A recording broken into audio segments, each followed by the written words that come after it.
본 방송에서 제공하는 투자 정보는 투자 판단에 대한 조언입니다. 방송에서 제공하는 주식의 가치, 가격 상승 및 가격 하락에 대해서는 방송사에서 보장하지 않습니다. 슈퍼스탁 발굴 프로젝트 글로벌 슈퍼스탁의 김민혜입니다. 연일 달러 강세가 지속되면서 이 국제 주식에 취약한 신흥국들은 위협을 받고 있습니다. 하지만 중국과 태국 그리고 우리나라는 아직까지 펀더멘털이 양호하다라는 의견들이 많이 있는데요. 특히 중국 같은 경우에는 시장 개방이 더욱더 가속화되면서 이 투자 매력이 한층 높아졌습니다. 오늘도 저희 글로벌 슈퍼스탁과 함께 하시면서 투자 매력이 한층 높아진 중국 주식에 대한 매력에 흠뻑 빠져보시고 또 새로운 대안으로 떠오르고 있는 암호화폐와 해외 선물에 대한 투자 매력도 느껴보시기 바랍니다. 저희 방송은 서울경제TV 홈페이지 그리고 톡스타 홈페이지를 통해서 또 더더욱 풍부한 이야기들 받아가실 수가 있습니다. cntv.co.kr, 톡스타.co.kr을 통해서 또 참여해 보시기 바랍니다.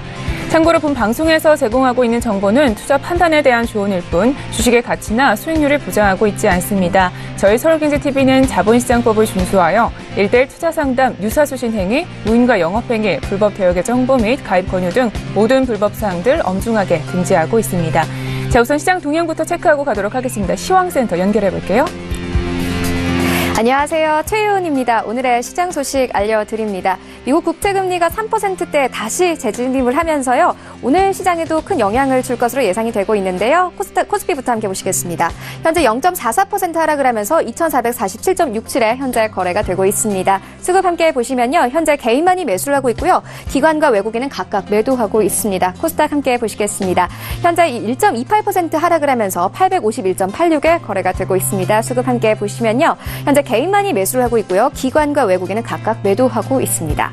네, 다음으로는 해외 증시 함께 보시겠습니다. 먼저 나스닥 지수입니다. 현재 0.04% 하락을 하면서요. 6,887.75에 거래가 되고 있습니다. S&P 500 지수 함께 보시겠습니다. 현재 0.02% 하락을 하면서 2,708.50에 거래가 되고 있습니다. 달러 인덱스 함께 보시겠습니다. 0.07% 상승하면서요. 93선까지 오른 모습입니다. 네, 다음으로는 골드 함께 보시겠습니다. 0.14% 상승하면서 1,192.1달러에 거래가 되고 있습니다. 크루드 오일 함께 보시겠습니다. 0.36% 하락을 하면서요. 71.05에 거래가 되고 있습니다. 네, 다음으로는 중국 증시 함께 보시겠습니다. 전 마감일 상황 알려드립니다. 먼저 이 상해 종합지수는요. 0.57% 상승하면서 3,192.118에 마감을 한 바 있습니다. 다음으로는 항생지수 알려드립니다. 항생지수는요. 현재 1.23% 하락을 하면서 31,152.03에 마감을 했습니다. 네, 다음으로는 암호화폐 시세 알려드립니다. 9시를 기준으로 알려드립니다. 먼저 비트코인 함께 보시겠습니다. 현재 3%대 빠지고 있고요. 에이다는 0.35% 그리고 이더리움은 0.29% 소폭 하락을 하고 있습니다. 다음 화폐 함께 보시겠습니다. 먼저 퀀텀은요. 현재 0.05% 빠지는 모습이고요. 네오와 스텔라룸에 모두 빠지는 모습이고요. 비트코인 캐시만이 소폭 상승을 하고 있습니다. 네, 다음으로는 거래량 순위 함께 보시겠습니다. 1위부터 함께 보시겠습니다. 1위는 이오스고요. 2위는 비트코인, 3위는 트론, 그리고 4위부터는 비트코인 캐시, 그리고 스톰 이렇게 현재 거래가 되고 있습니다. 지금까지 시장 소식 알려드렸습니다. 최현이었습니다. 네, 지금까지 각종 시황 살펴봤습니다. 이제 본격적으로 글로벌 슈퍼스탁 문을 활짝 열도록 하겠습니다. 첫 번째 시간에는요. 주요 해외 이슈들을 살펴보는 시간이죠. 글로벌 이슈 여행 가이드 시간이고요. 오늘 수요일에는요. 양세동 멘토님과 함께합니다. 인사 나눠볼게요. 안녕하세요. 네, 안녕하세요. 네, 멘토님 반갑습니다. 자, 오늘도 다양한 이슈들 점검 잘 부탁드릴게요. 네. 네, 우선 본격적으로 이슈를 분석하기에 앞서서 외신들은 과연 어떻게 보도하고 있는지 살펴보고 오도록 하겠습니다. 네, 최윤 캐스터. 네, 오늘의 글로벌 이슈 두 가지 알려드립니다. 첫 번째 이슈는요, 미국의 국채금리가 상승을 하고 있다. 이런 소식이었는데요. 오늘 관련된 외신 함께 보시겠습니다. 로이터 기사에 나온 기사고요.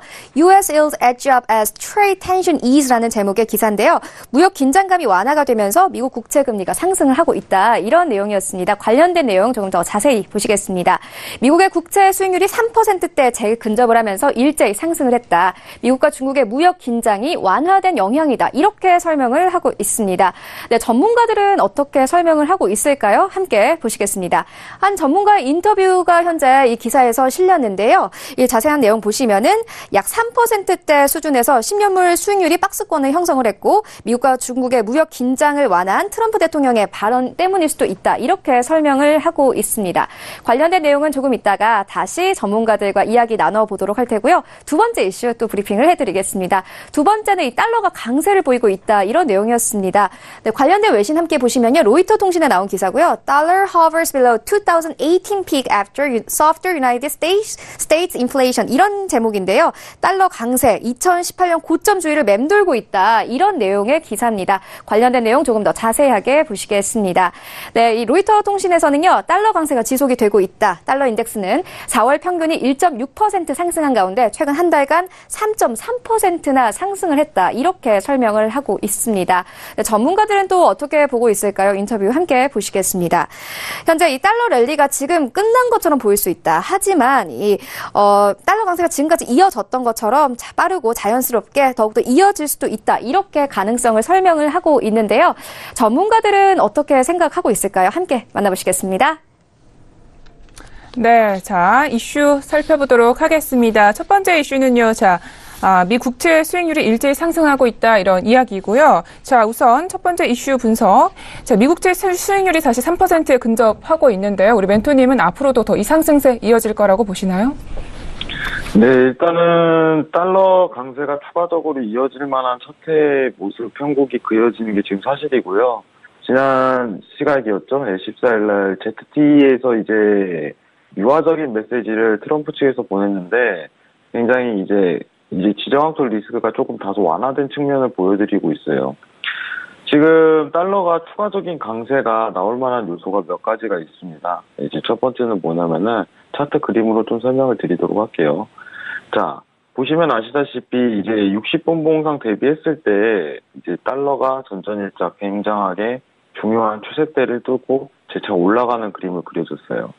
그렇기 때문에 지금 추가적인 달러의 상승세가 가능하고 이제 골드라든가 미 국채가 내려오는 이유는 달러가 굉장한 강세이기 때문이겠죠. 근데 보시면 아시지만은 일봉상 개념은 그 CCI가 여기서 재차 다시 들어가는 그림이 나온다면은 굉장한 상승 파동을 추가적으로 이어지기 굉장히 쉬운 그림입니다. 그렇기 때문에 달러가 추가적으로 상승한다고 그 생각을 하시고 매매에 전념을 하시면은 좀 추가적인 수익이 발생할 수 있지 않을까 이 정도로 생각하고 있습니다.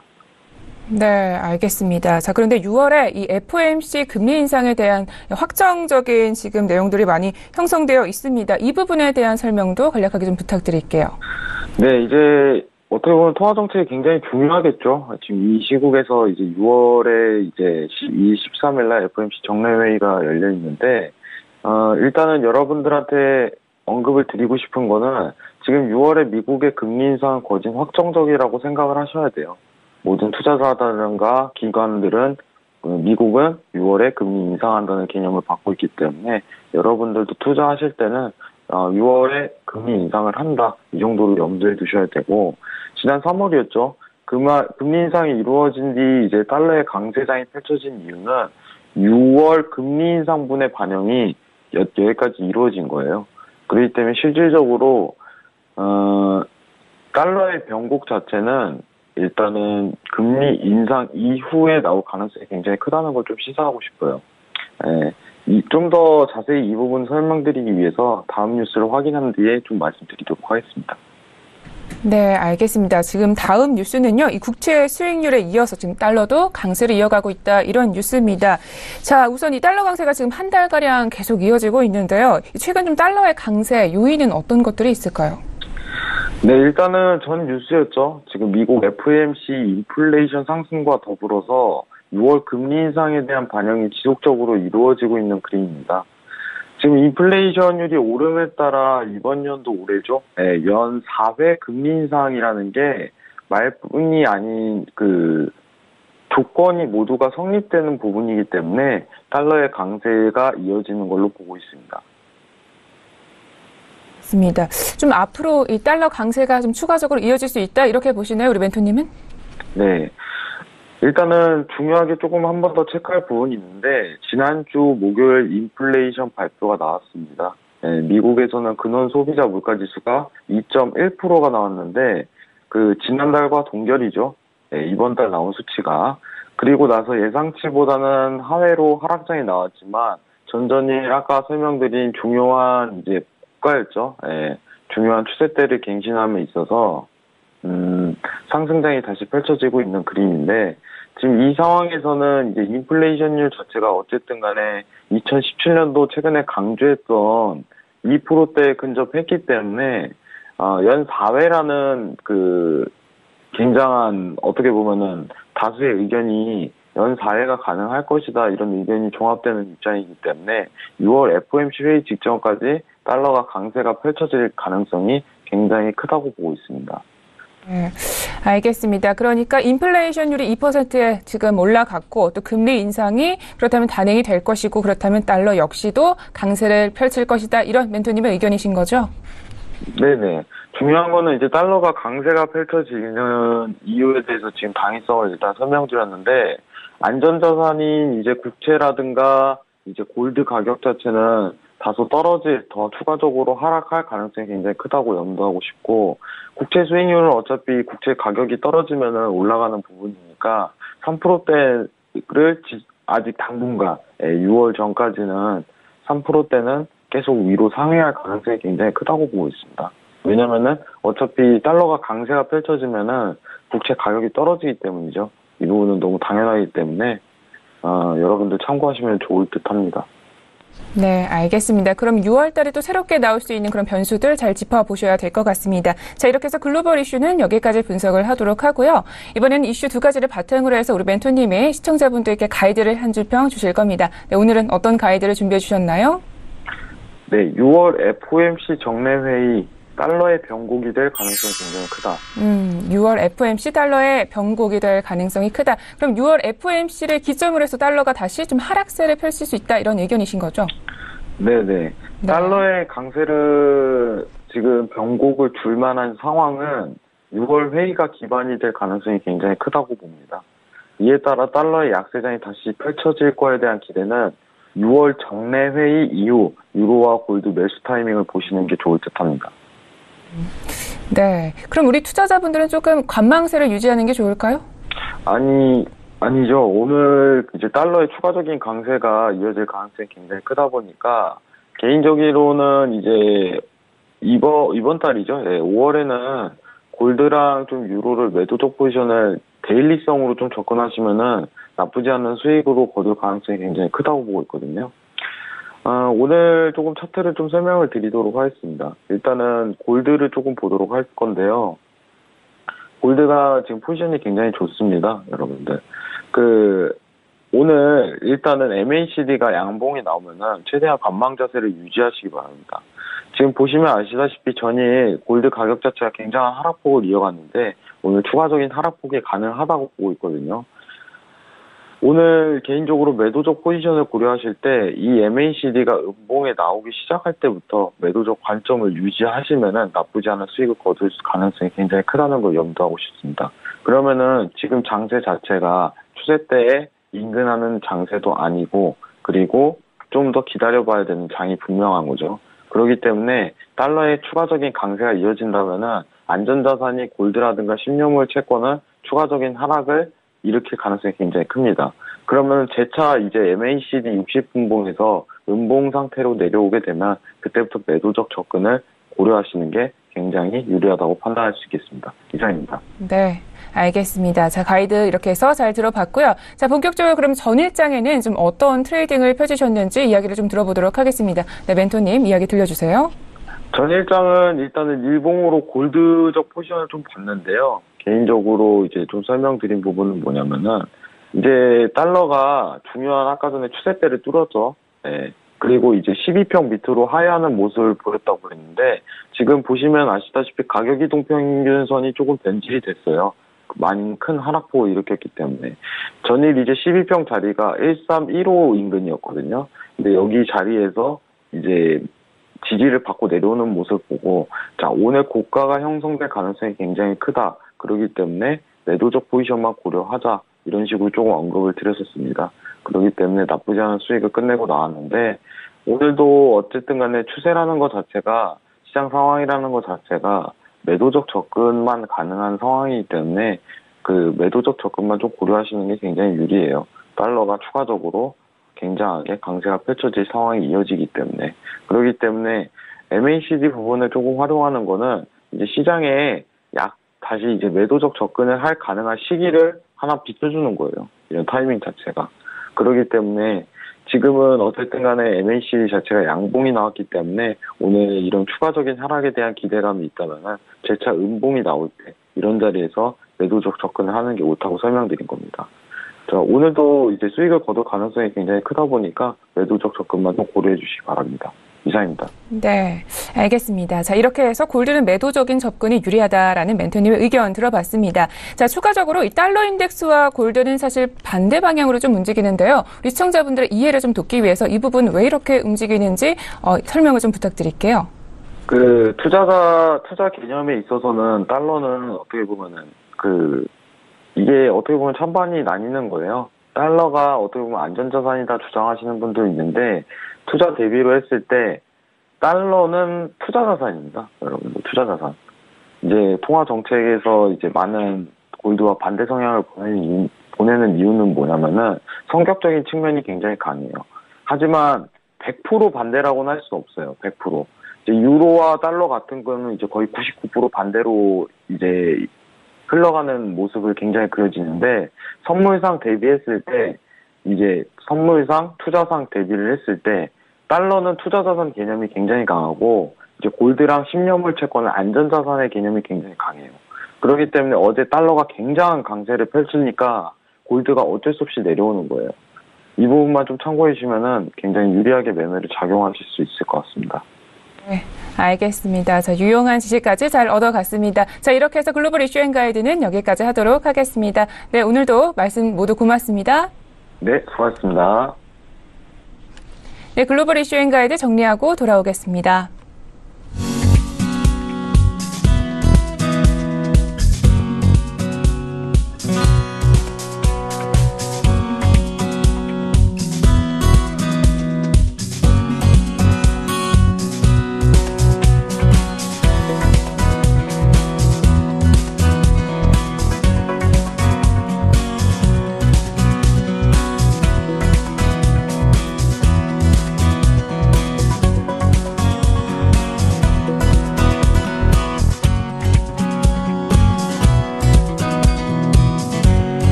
슈퍼스탁을 찾아가는 여정에서 여러분의 가이드가 되어드린 저희 글로벌 슈퍼스탁, 이번에는 차이나 이슈 앤 가이드 시간으로 돌아왔습니다. 중국 시황 이야기 그리고 유망 투자 종목에 대해서도 또 소개를 들으실 수가 있습니다. 우리 김정철 본부장님과 이야기 나눠보도록 할게요.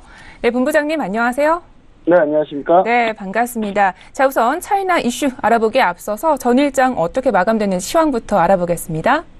네, 전일 중국 시장 같은 경우는 이제 소폭 상승을 했습니다. 소폭 상승해줬는데, 전체적으로 좀 이제 상위 종합 지수는 이제 강보합보다 조금 더 좋은 수준의 상승을 보여줬고요. 반면에, 창업한 지수하고, 그 다음에 선전 성분 지수는 급등을 했습니다. 이유는 어제 저희가 항상 저희 글로벌 슈퍼스탁의 이 차이나 이슈 가이드가 항상 한 발 빠르거든요. 네, 어제 제가 MSCI 얘기 드렸잖아요.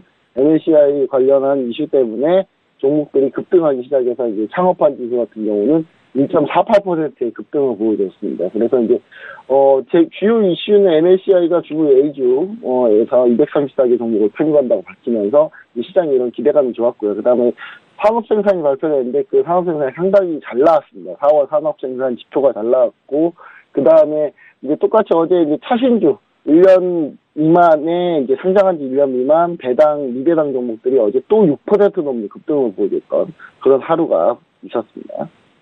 네, 알겠습니다. 이슈를 먼저 선점하셨던 분들은 이 부분에서 수익률을 좀 거두셨을 것 같습니다. 자, 그렇다면 오늘 차이나 이슈에 대해서 알아보겠습니다. 먼저 화면으로 만나볼게요. 네, 차이나 이슈 첫 번째입니다. 중국의 4월 산업 생산 및 지표가 발표됐습니다. 이번에도 견조한 성장세를 보였는데요. 이번 지표 발표에 대한 자세한 분석 김정철 본부장님과 알아보겠습니다. 두 번째 차이나 이슈입니다. 중국 A주 234개 종목에 대한 MSCI 신흥국 지수 편입이 확정됐습니다. 이로 인해서 중국 증시에는 새로운 훈풍이 불 수 있을 것인지 첫 번째 이슈 분석 후에 살펴보도록 하겠습니다. 네, 본부장님, 지금 중국에서 경제 지표가 발표됐습니다. 자세히 분석 들어볼까요? 네, 중국 경제 지표 어제 산업 생산이 나온다고 얘기를 좀 드렸었는데 산업 생산 지표가 발표가 됐습니다. 전체적으로 좀 견조하게 좀 나왔다, 뭐 이렇게 좀 볼 수 있겠고요. 전체적으로 산업 생산이 좋아졌지만 특히 정부 정책이 이제 수혜가 있는 쪽에서 많이 상승을 했고요. 전년 동월 대비 한 7% 증가했고, 반면에 투자 지표, 그 다음에 이제 고정자산 투자 같은 투자 지표 그리고 소매 판매는 조금 둔화된 모습을 보여줬습니다. 이 4월 중국 산업 생산 및 지표 이것이 가장 중요하다 그래서 눈여겨보시라고 말씀해 주셨었는데 일단 증시의 좀 반응을 보니까 좀 긍정적으로 보고 있는 것 같습니다. 이번 지표 발표에 대해서 우리 본부장님 좀 어떻게 판단하시나요? 네, 뭐 증시가 올랐으니까 당연히 긍정적으로 생각했던 것 같고요. 제가 봤을 때는 증시의 반응을 보면 이게 지표가 어떤지도 좀 판단해 볼 수 있지 않나라는 생각이 있는데 어제 뭐 나쁘진 않았습니다. 근데 이제 조금씩 뜯어봐야 될 것 같은데요. 전체적으로 견조하게 계속 성장세는 계속 지속되고 있다 이렇게 좀 보여지고요. 그 다음에 산업 생산이 전체적으로 상승했지만 아까 얘기 드렸듯이 정부 정책 수혜가 있었던 쪽은 조금 더 가파르게 상승했고 나머지 부분들이 좀 둔화된 그런 모습이었는데 특히 신재생에너지 쪽, 그러니까 신에너지, 자동차, 전기차 이쪽이 무려 82%나 성장을 했습니다. 그러니까 지금 월마다 지금 기록을 다 갈아치우고 있는데요. 그러니까 중국의 전기차 이쪽 신재생에너지 이쪽에 대해서 상당히 많은 관심과 투자가 이루어지고 있다. 이런 부분을 우리가 다시 한번 여기서 포커스를 맞춰야 될 것 같고요.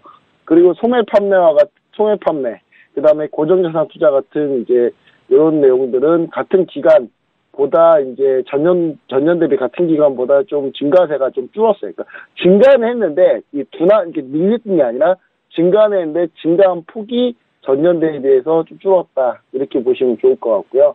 그다음 중국 경제 연착륙 흐름에서는 이제 이런 정도의 지표는 이제 어느 정도 더 긍정적이지 않냐 뭐 이런 내용들이 좀 많이 있습니다. 네. 우리 본부장님께서 이 중국은 반드시 정책 수혜 업종을 보시라라고 말씀드렸는데 이 말씀대로 이 부분에서 급격한 성장세가 나왔습니다. 자, 중국이 그런데 요즘에는 좀 중요하게 생각하고 있는 것이 내수 시장인 것 같습니다. 앞으로도 이 중국 경제가 좀 꾸준히 성장하기 위해서 어떤 것들이 중요하게 작용할까요? 네, 일단 중국이 사실 포커스로 맞춘 게 사실은 소매 판매 이쪽 부분이었거든요. 그러니까 상업 생산은 분명히 늘어날 건데 산업 생산을 만질 수가 있어요. 그러니까 우리 적극적으로 정책을 시행하고 밀어붙이면은 그쪽에 투자가 늘어나면서 활발하게 될 수 있는데 이제 반면에 소매 판매 같은 경우는 상당히 이제 그 소비자들이 이제 물건을 사줘야 되는 거기 때문에 그런 부분을 이제 관리하는 게 사실 어려웠었는데요. 일단 제가 봤을 때는 중국이 꾸준하게 성장을 하기 위해서는 일단 중국이 가장 지금 문제가 되고 있는 디레버리징.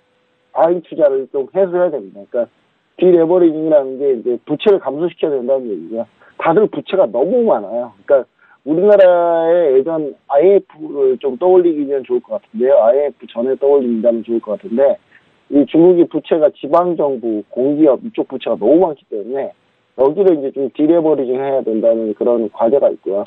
과잉 투자. 중국은 뭐 된다고 하면 다 너나 없이 다 뛰어들어요. 다 뛰어들어가서 예를 들어서 100 정도의 마진이 나온다 하면 너무 다 뛰어들어서 이 마진이 거의 0으로 수렴하는 이런 게 정말 많거든요. 0으로 수렴하면 다행이죠. 적절한 경우도 허다하니까요. 과잉 투자하는 부분 이런 부분에 좀 규제가 좀 필요하다. 그래서 중국에 이제 사실 최근에는 중국 내 총 수요가 감소하는 그런 징후들이 보여지고 있습니다. 그래서 내수 위주 정책을 좀 잘 활용해야 될 것 같고요. 중국 금융당국도 계속 긴축 움직임을 보여왔습니다. 지금까지 보여왔는데 이 인프라도 고정자산 투자를 좀 감소시키고 성장 동력 위주로 좀 재편을 하려고 많이 노력을 하고 있는데 이 부분이 좀 더 가속화돼야 된다. 왜냐하면 고정자산 투자가 그래도 지금 계속 늘어날 수밖에 없는 게 1대1로를 하고 있기 때문에 그러니까 그 육상로길 같은 경우는 고정자산 투자가 특히 들어가거든요. 그러니까 그런 부분들 때문에 좀 더 적극적인 재편 움직임이 필요하고 중국의 이제 그림자 금융, 디레버리징이죠.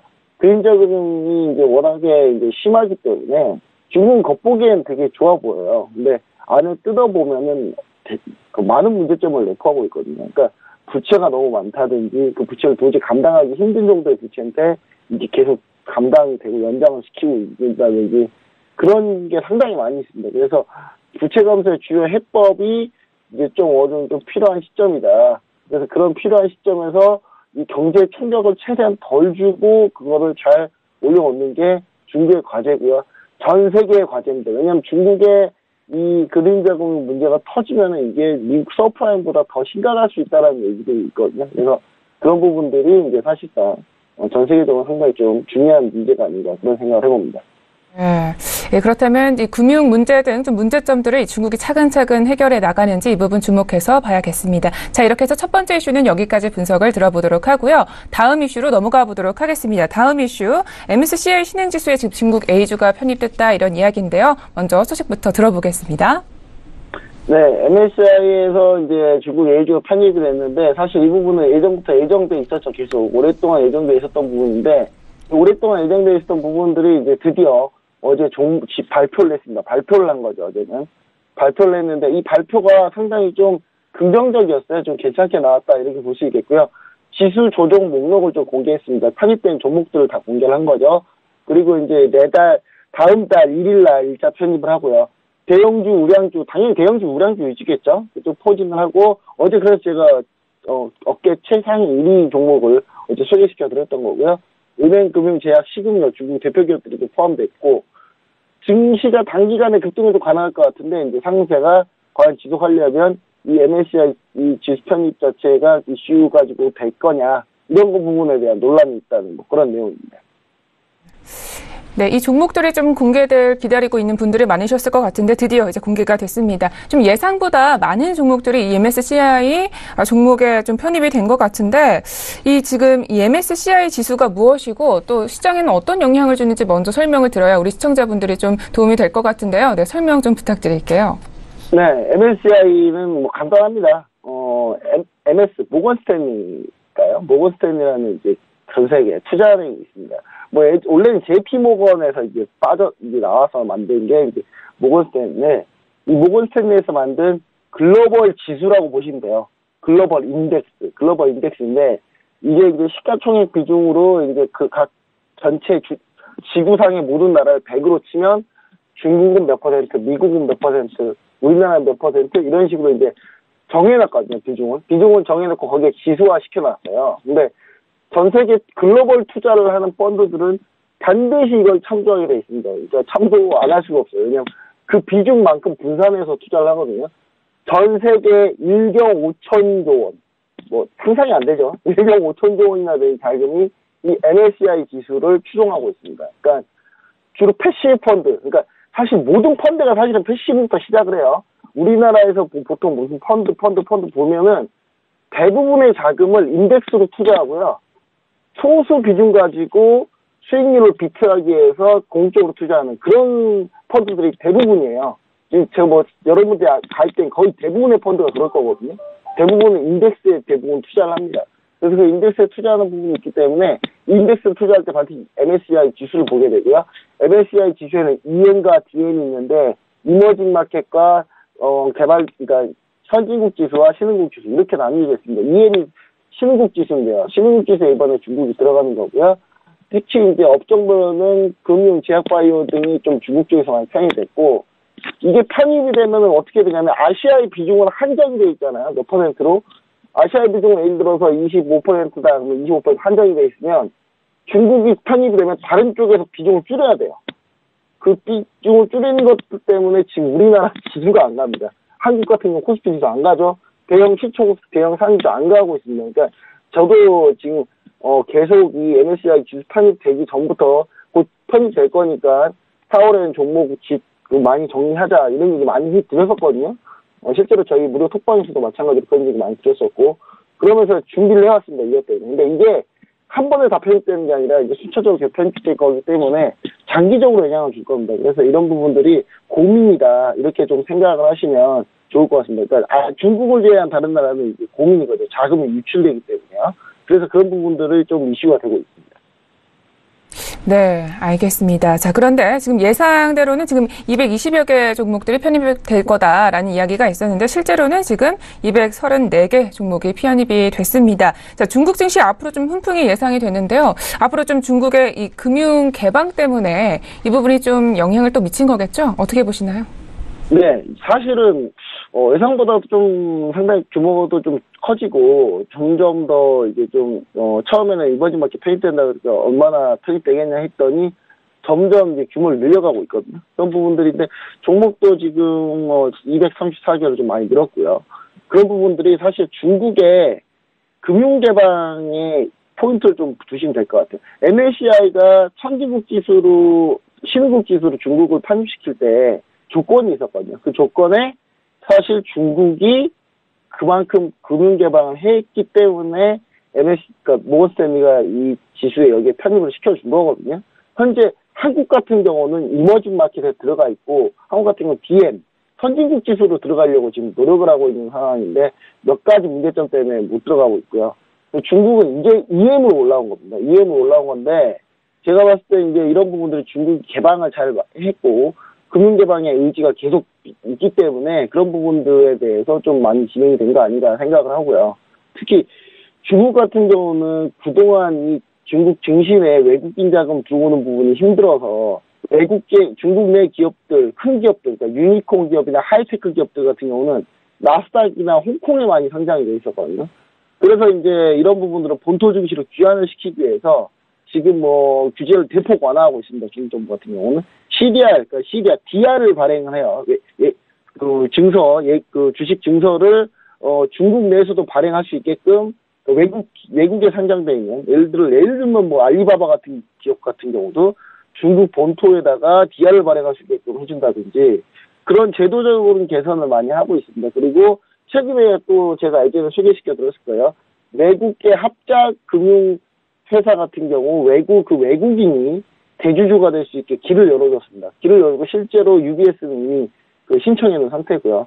그래서 그런 부분도 규제가 많이 완화되고 있고 장기적으로는 이제 이런 부분들이 상당히 좀 좋은 영향을 미치긴 하겠지만 당장 지금 중국 쪽으로 자금이 몰릴 건 사실입니다. 그러니까 이 몰리는 자금 때문에 중국 증시가 계속 폭락한다 이렇게 보시면 안 되고요. 단기적으로 영향이 중국 쪽에 긍정적이지만 장기적으로 봤을 때는 중국 경제 지표, 아까 첫 번째 이슈에서 제가 얘기드렸듯이 중국의 경제 연착륙 그리고 이런 디레버리징이나 이런 부분들이 얼마나 잘 이루어지느냐에 따라서 결국 갈릴 거기 때문에 단기적인 영향은 주되 장기적으로는 영향력은 좀 크지는 않다. 이렇게 좀 얘기를 좀 드릴 수 있겠습니다. 네, 알겠습니다. 자, 이렇게 해서 이슈 두 가지 분석 잘 들어봤습니다. 자, 이번에는 이슈 분석을 통해서 가이드 한 줄평을 주실 시간입니다. 네, 멘토님, 오늘은 어떤 가이드를 주실 건가요? 네, 중국의 금융 개방 속도가 빠를수록 네. 우리한테의 기회는 점점 늘어난다. 이런 우리한테. 우리한테 기회가 많아진다는 건 우리 투자자분들을 의미하시는 거죠? 네, 투자자분들을 의미하는 거고요. 네. 우리뿐만 아니라 중국 내에 계시는 이제 중국 개인 투자자도 마찬가지입니다. 왜냐하면 중국이 그만큼 개방을 하면은 그만큼 기회는 많이 더 생기거든요. 네. 중국 자국민들한테 더 많이 기회가 생길 거고요. 그 다음에 우리 이 방송을 시청하고 계시는 우리 한국 시청자분들도 상당히 기회가 많이 열릴 것이다. 글로벌 슈퍼스탁이 왜 지금 오픈한 지 한 두세 달 됐잖아요. 왜 이 시점에 했는지를 잘 보시면 될 것 같아요. 이 중국의 개혁 개방을 미리 이 서울경제 TV에서 예측을 한 거예요. 예측을 하고 이런 프로그램을 만들어 주셨기 때문에 중국이 점차 이제 금융개방 속도를 높이는 상태에서 내수 정책 이후 이제 금융개방의 각종 안전장치 미리 다 만들어 놨습니다. 만들어 온 다음에 이제 이 개방 속도를 좀 올리고 있는데 중미 무역 갈등이 벌어지면서 이게 하나의 카드가 돼서 점점 여유 개방을 하고 있거든요. 우리는 그 속에서 반드시 기회를 찾아야 된다. 그런 얘기를 반드시 드리고 싶습니다. 네, 알겠습니다. 말씀해주신 가이드에 맞춰서 이번에는 중국 시장 종목에 대해서 이야기를 들어보겠습니다. 자, 오늘은 어떤 유망 투자 종목을 소개를 해주실 건가요? 네, 이제 제가 이제 금융 쪽 위주로 많이 이제 정부 정책 위주로 많이 얘기를 드렸었고요. 최근에는 제가 어떻게 얘기를 드리고 있냐면 시총 상위 종목들 위주로 좀 얘기 드려요. 왜냐하면 당연히 수혜를 받아야 되니까.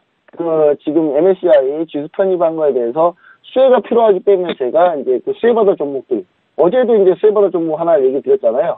오늘 또 수혜받을 종목 하나 얘기 드립니다. 낙양몰리부덴이라는 기업입니다. 낙양몰리부덴은 이제 코드번호가 603993. 우리 시청자분들 6으로 시작한 뭐라고 했죠, 제가? 상해 증시라고 했죠. 상해에 상장되어 있고요. 낙양몰리부덴이라는 기업은 중국 텅스텐 광산, 정광 생산 기업입니다. 중국 내 최대 규모고요. 중국엔 두 기업이 있습니다. 이 경쟁사가 하나 더 있는데, 그건 다음 시간에 또 소개시켜 드릴 거고, 이제 탑 두 개의 그 기업 중에 하나가 바로 낙양몰리부덴입니다. 최근 코발트 가격이 지금 상승을 많이 하고 있어요. 상승을 하고 있는데, 이 코발트는 전기차의 필수 소재입니다. 안 들어갈 수가 없어요, 코발트 같은 경우는. 그래서 이 코발트가 상당히 가격이 비싸지면서, 물론 코발트를 사와가지고 전기차를 만든 쪽에서는 부담이겠지만, 낙양몰리부덴 같은 경우는 이거 코발트를 캐서 파는 거거든요. 그렇기 때문에 상당히 낙양몰리부덴이 수혜를 많이 받았다. 지금까지도 많이 받았고요. 앞으로도 많이 받을 거다. 왜냐? 전기차는 계속 늘어날 거기 때문에. 그리고 2018년 1분기 실적을 그냥 보시면은 순이익이 159%나 증가했어요. 이 코발트 가격 상승으로 인해서요. 15억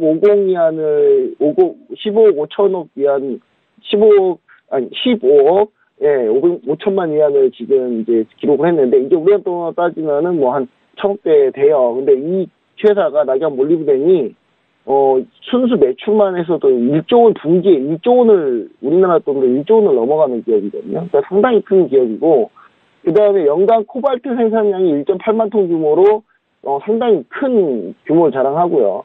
구리는 20만 톤, 전 세계 최대 구리 중에 하나입니다. 구리 생산기 중에 하나고요. 몰리부덴, 텅스텐, 게르마늄, 인산염 비료 등 다양한 라인업을 구성하고 있습니다. 그래서 이 기업에 대해서 상당히 우리가 좀 관심 있게 지켜봐야 되고, 제가 어제 오늘 소개시켜드린 종목 중에 공통점이 있는 게 뭐냐면, 남북 경협에도 분명히 좀 어느 정도 좀 영향력이 있는 기업들을 제가 얘기 드려요. 어제는 시멘트를 제가 얘기 드렸죠. 왜냐하면 남쪽에서 도로 연결하고 인프라 SOC 연결하면 뭐합니까? 다시 북쪽에서 중국 연결이 좀 필요하잖아요. 거기에 필요했던 기업이 어제 시멘트 기업이었던 아니에라 시멘트 얘기 드렸던 거고요. 오늘 같은 경우는 북한의 자원 개발에서 역시 참여할 수도 있는 낙양몰리부덴을 제가 오늘 다시 얘기를 드리는 거니까, 요즘 우리나라 트렌드하고도 맞다, 이렇게 보시면 좋을 것 같습니다. 지금 보시면은 이제 차트를 한번 보실게요. 차트를 보시면은 이게 코발트 가격 상승했을 때거든요. 코발트 가격 상승했을 때 이렇게 급격하게 주가 상승이 이루어졌습니다.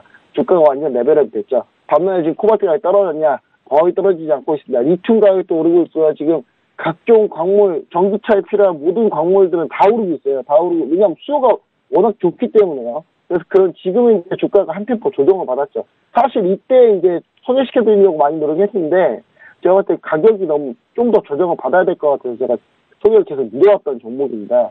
그래서 지금은 이제 바닥을 다지고 지금 이평선을 모아왔죠. 이동평균선을 다 모아온 상태에서 한 단계 레벨에서 올라온 상태입니다. 그래서 매수가는 현재 살짝 내려가 있는 이제 8.190위안, 손절가는 이제 120은 다 이탈하고 지지라인 다 이탈한 7.230위안을 제시드리고요. 목표가는 정고점인 9.320위안, 9.5 라인에 쳐져 있는데 이것보다 살짝 밑에 320위안의 2차 목표가, 2차 목표가는 12.500위안에 목표가 잡아놓고 진행하시면은 상당히 좋은 투자 수익을 얻을 수 있지 않을까, 그런 생각을 합니다.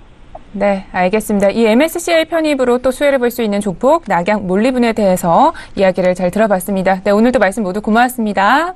네, 감사합니다. 네, 차이나 이슈 앤 가이드 정리하고 돌아오겠습니다.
네, 많이 기다리셨습니다. 암호화폐와 관련된 엄선된 정보들만 드리고 있는 저희 글로벌 슈퍼스탁의 자랑 시간이죠. 코인 이슈앤가이드 시간으로 돌아왔습니다. 저 윤진 멘토님 모셔놓고 이야기 나눠보도록 하겠습니다.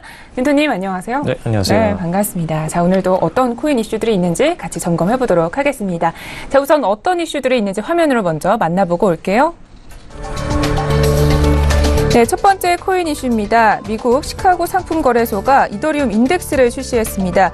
이에 일각에서는 이더리움 선물 상품에 대한 출시도 임박했다는 시각도 나오고 있는데요. 이더리움 인덱스에 어떤 지수가 포함되어 있는지 잠시 후에 알아보겠습니다.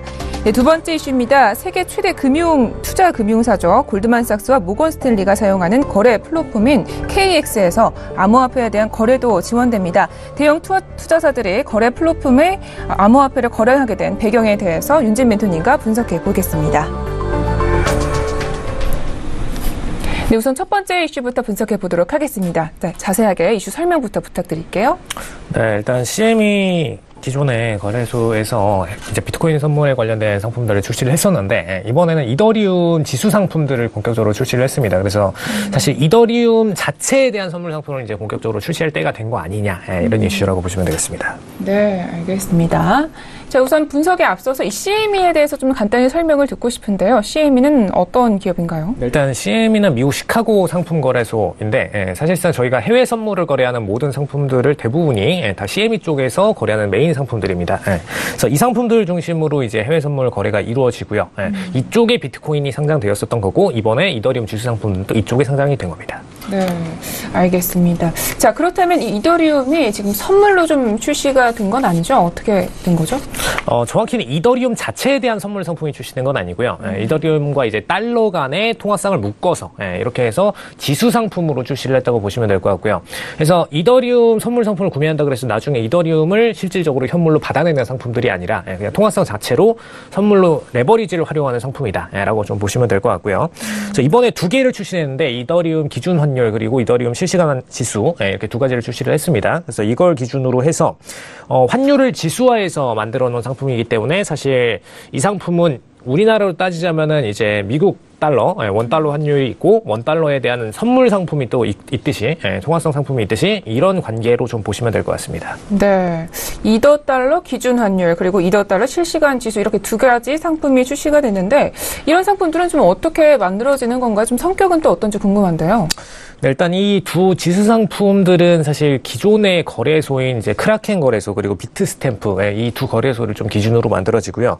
이 영국 암호화폐 거래소인 크립토 이제 패실리티즈 CF라고 좀 요약을 해서 얘기를 드리는데 이쪽에서 출시하는 상품들 기준으로 가격을 딱 정확한 시간 기준으로 해서 발표를 합니다. 이 가격 발표 기준으로 해서 선물 상품들의 기준 가격이 만들어지고요. 그리고 이 기준 가격을 나오기 전에 선물 상품들이 이제 데이 트레이딩이 만들어지는 형태로 구성이 된다라고 보시면 되겠습니다. 이제 우리나라로 따지자면은 기준 환율이 딱 어느 시간대 기준으로 항상 있죠. 우리나라가 환전할 수 있는 기준 환율이 있고 이 기준 환율과 별개로 이 기준 환율에 대한 통화거래 상품이 항상 있습니다. 통화쌍으로 FX 상품 쪽으로도 있고요. 그리고 이건 어느 통화에서나 항상 존재를 합니다. 그렇기 때문에 지금 이 시장에서는 이 암호화폐를 거의 화폐적인 성격으로 보고선 통화쌍으로 구성을 해서 지수 상품으로 출시를 했다라고 좀 보시면 될 것 같습니다. 네, 알겠습니다. 자, 이번에 그런데 이렇게 지금 지수 상품이 출시가 됐으면 앞으로 좀 이더리움 이 자체적인 선물 상품도 출시가 될 것인지 이 부분이 좀 궁금해지는데요. 어떻게 보시나요? 네, 일단 비스인사이더 층에서는 이 부분을 이제 CME가 전초 단계다. 이제 이더리움 실제 선물 상품을 과거에 12월 18일에 비트코인 상품 출시하기 전에 보였던 형태와 똑같이 비트코인도 이제 기존의 CME 상품을 출시하기 전에 지수 상품을 1년 전에 먼저 출시를 했었어요. 그러다 보니까 지금 똑같이 이더리움에 대해서 먼저 출시를 한 거고 이 지수 상품이 나중에 실제 이더리움 선물로 변환이 될 수가 있다라고 좀 보여지는 것 같습니다. 그래서 사실 지금부터 1년 뒤면은 뭐 2019년 5월 정도가 될 텐데 지금 비트코인장이 워낙 빠르게 좀 움직이다 보니까 이것보다 좀 더 땡겨질 수도 있다라고 보시면 될 것 같아요. 그래서 이렇게 좀 전망을 하고 있는데 CME 측에서는 아직까지 우리는 그런 정도의 움직임은 아니고 그냥 지수 상품을 출시한 것뿐이다. 통화성으로 묶어서 니즈가 있다 보니까 그냥 지수로 이건 얼마든지 만들 수가 있거든요.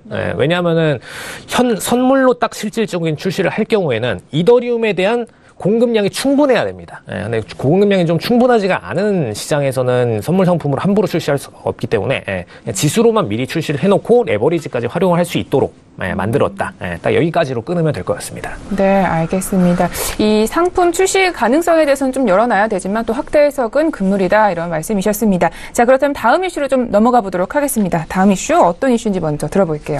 네, 일단 골드만삭스랑 모건 스탠리, 앞서 이제 뭐 중국에서도 MSCI 관련된 얘기가 나왔었는데 이 모건 스탠리가 MSCI를 만드는 곳입니다. 이 골드만삭스랑 모건 스탠리가 쓰는 플랫폼에서 암호화폐 거래를 지원했다라는 이슈입니다. 네, 그렇다면 지금 이 골드만삭스랑 그리고 모건 스탠리가 암호화폐를 좀 투자 수단으로서 삼은 건가요? 이번에 사실 KX 시스템이라고 원래 이 골드만삭스 그리고 모건 스탠리 두 가지가 쓰는 거래 플랫폼이 있습니다. 근데 뭐 이 친구들 둘만 쓰는 게 아니고요. 대표적인 이 양대 기업이다 보니까 얘기를 들은 거고요. 이 기업들 외에도 대규모 금융사들이 좀 쓰는 플랫폼인데 사실 영국에서 만든 소프트웨어 기업이야. 그리고 이 영국에서 만든 소프트웨어 기업이 이제 거래 수단으로서 어떻게 보면은 개인들 기준으로 HTS 개념이죠. 개념으로 이제 기업들 간의 금융 거래를 지원하는 프로그램을 만들어냈었는데 이쪽 플랫폼에서 암호화폐 거래를 지원했다라고 보시면 되겠습니다. 그리고 이번에 암호화폐를 지원한 게 사실 모든 암호화폐에 대해서 업비트처럼 모든 거래 상품을 출시한 게 아니고요. 딱 핵심적인 5개 상품들, 라이트코인, 리플, 그리고 비트코인, 이더리움, 그리고 항상 요즘 메인으로 떠오르고 있는 비트코인 캐시까지 그래서 5개 상품을 출시했다라는 이슈입니다. 네, 알겠습니다. 자, 그러니까 이 KX 같은 경우에는 업비트와 같은 플랫폼은 좀 아니다, 성격은 조금 다르다 이렇게 보면 되는 거죠? 네, 일단 KX가 완전히 뭐 업비트랑 개념을 똑같이 가져가시면 안 되고요. 이건 금융 전용 플랫폼이기 때문에 금융사들을 위해서 니즈가 있다 보니까 자체적으로 출시를 한 걸로 보시면 될 것 같습니다. 네, 알겠습니다. 자, 그렇다면 여기서 좀 궁금해지는 거는요. 이 KX가 왜 이 암호화폐를 좀 도입을 하게 됐는지인데요. 정확한 이유는 어떻게 발표를 했나요? 이제 KX가 자사 플랫폼이죠. 정확히는 이 거래소로 쓰는 플랫폼 이름은 이제 KX 플로우입니다. 그러다 보니까 이쪽 플랫폼에서는 원래 금융사들을 위한 것들을 좀 지원을 했었어요. 은행 그리고 뭐 통화 관련된 부분들 그리고 역화 선물 시장 이쪽까지도 지원을 했었는데 이번에 암호화폐에 대한 출시를 하면서 이제 좀 솔루션 책임자가 고객의 니즈가 있기 때문에 여기에 맞춰서 대응해서 우리가 상품을 새로 출시를 했다라고 얘기를 했습니다. 앞서서 이제 골드만삭스도 이번에 암호화폐 관련 부서를 출시하면서 이런 얘기들을 똑같이 했었죠. 본인들 고객의 니즈가 있다 보니까 똑같이 본인들도 이제 상품을 출시하게 됐다 이렇게 얘기했는데 뭐 결론적으로 얘기를 하자면은 일반 고객들의 니즈가 생겼으니까 금융사들이 암호화폐 관련 상품을 출시를 했고 이 금융사들이 암호화폐 관련 거래들을 시작을 하니까 이제 거래소 쪽에서는 이 암호화폐를 금융사들이 거래할 수 있도록 오픈을 했다라고 보시면 될 것 같습니다. 알겠습니다. 그러니까 협력사들의 니즈에 따라서 좀 움직였다 이렇게 판단을 하면 되는 것 같습니다. 자, 이렇게 해서 코인 이슈는 여기까지 분석을 해보도록 하겠습니다. 자, 이번에는요. 코인 이슈의 분석에 맞춰서요. 이번에는 가이드를 한 줄 평 주실 텐데요. 네, 멘토님 오늘은 어떤 가이드를 준비해 주셨나요? 네, 움직이는 대형 금융시장들입니다. 움직이는 대형 금융시장들 투를 붙여야 될 것 같은데요. 일단 설명부터 들어볼게요. 사실 금융시장에서 뭐 그냥 금융사들을 얘기하는 게 아니고요. 뭐 거래소들, 특히 이제 뭐 IC라던가 이번에 뭐 NSCI 모기업이죠. IC라던가 뭐 CME 그리고 뭐 금융사들이 거래하는 이번에 KX 플랫폼 같은 친구들까지 이렇게 해서 거래소들 중심으로 본인들의 어떤 수수료 마진까지도 생각하면서 큰 흐름상의 움직임을 좀 보여주고 있는데 근데 이 수요가 단순히 이 코인 시장의 플러스의 수요인지 마이너스의 수요인지를 좀 잘 보셔야 돼요. 사실 앞서서 말씀드렸던 이제 CME장 같은 경우에는 이제 비트코인, 이더리움 관련 상품들을 이제 지수 상품들까지 출시를 했고 과거엔 비트코인을 출시를 했었는데 사실 저번에 좀 짚어드리고 싶었던 부분이 비트코인장이 작년에 12월 18일에 출시를 하고 나서 오히려 폭락세를 만들어낸 주 원인이었어요. 그때 시점에 업비트는 폭등을 했지만 비트코인 선물 시장에서는 폭락을 해서 사실상 이격을 만들어냈고 끝에 가서 이긴 거는 비트코인 선물 시장이었습니다. 근데 이번에도 똑같이 이더리움 관련 지수 상품들을 출시를 했는데 좀 차트를 잠깐 보면서 말씀을 드리자면은 최근 시장 보시면은 오히려 매도세가 나오고 있습니다. 네, 선물 시장에서는. 오늘 장에서는 그냥 보합권 정도로 아직까지 버티는 모습이지만 실질적으로 선물 시장에서 매도세가 나오는 모습을 볼 때 이 상품들이 출시된다고 해서 절대로 매수 수급이 들어오는 게 아니라 선물에서는 매도, 양매도가 양방향 거래가 가능하죠. 네. 그래서 공격적으로 오히려 매도 물량들을 쏟아내는 계기가 만들어질 수가 있다라는 부분까지 좀 집중을 해주셨으면 좋겠습니다. 물론 KX 플랫폼 같은 경우에는 암호화폐 거래에 집중하는 부분이기 때문에 새롭게 기관들이 물량이 들어오면은 수급적으로 매수 수급이 유입되는 부분은 맞습니다. 근데 철저하게 CME 선물 쪽에서 출시가 될 경우에는 오히려 시장 과열을 죽이는 쪽으로 매도 물량들을 속출시킬 수가 있다라는 부분을 좀 집중하셨으면 좋겠습니다. 네, 알겠습니다. 자, 우리가 그러면 암호화폐를 좀 보기 위해서는 아무래도 좀 이 해외 선물도 같이 봐야 되는 거겠죠? 네, 일단 CME장. 특히 이제 해외 선물의 중심이라고 할 수 있는 CME장에서 움직이는 이 선물들의 흐름. 선물에서는 언제나 매도가 가능합니다. 그렇기 때문에 우리나라에서는 반대로 거래하실 수 있는 상품 저번에 소개를 드렸었죠. USD True 같은 경우에는 반대 거래가 가능하기 때문에 그런 상품들을 중심으로 언제나 매도장을 준비를 하셔야 된다라는 부분까지도 강조를 드리고 가도록 하겠습니다. 네, 알겠습니다. 자, 이렇게 해서 저희 코인 이슈앤 분석은 여기까지 마치도록 하겠습니다. 저희 금요일에는요, 윤진 멘토님과 함께 이 업비트 사태에 대해서 또 분석을 해보도록 하겠습니다. 그때 또 시청을 많이 해주시기 바랍니다. 네, 오늘도 말씀 모두 고맙습니다. 감사합니다. 네. 오늘도 저희 글로벌 슈퍼스탁은 해외 선물과 중국 주식 그리고 암호화폐까지 전 세계를 대상으로 유망 투자 종목 발굴하기 위해 열심히 달려왔습니다. 저희 방송은요, 서울경제TV 홈페이지 그리고 톡스타 홈페이지를 통해서 또 참여하실 수가 있습니다. cntv.co.kr, 톡스타.co.kr을 통해서 또 접속해 보시기 바랍니다. 참고로 본 방송에서 제공하고 있는 정보는 투자 판단에 대한 조언일 뿐 주식의 가치나 수익률을 보장하고 있지 않습니다. 저희 서울경제TV는 자본시장법을 준수하여 1:1 투자상담, 유사수신 행위, 무인과 영업행위, 불법 대여계좌 홍보 및 가입 권유 등 모든 불법 사항들 엄중하게 금지하고 있습니다. 네, 글로벌 슈퍼스탁 오늘은 여기까지 하도록 하겠습니다. 비가 추적추적 내리는데요. 갑자기 추워진 날씨에 감기 조심하시고요. 저희는 내일 뵙도록 하겠습니다. 고맙습니다.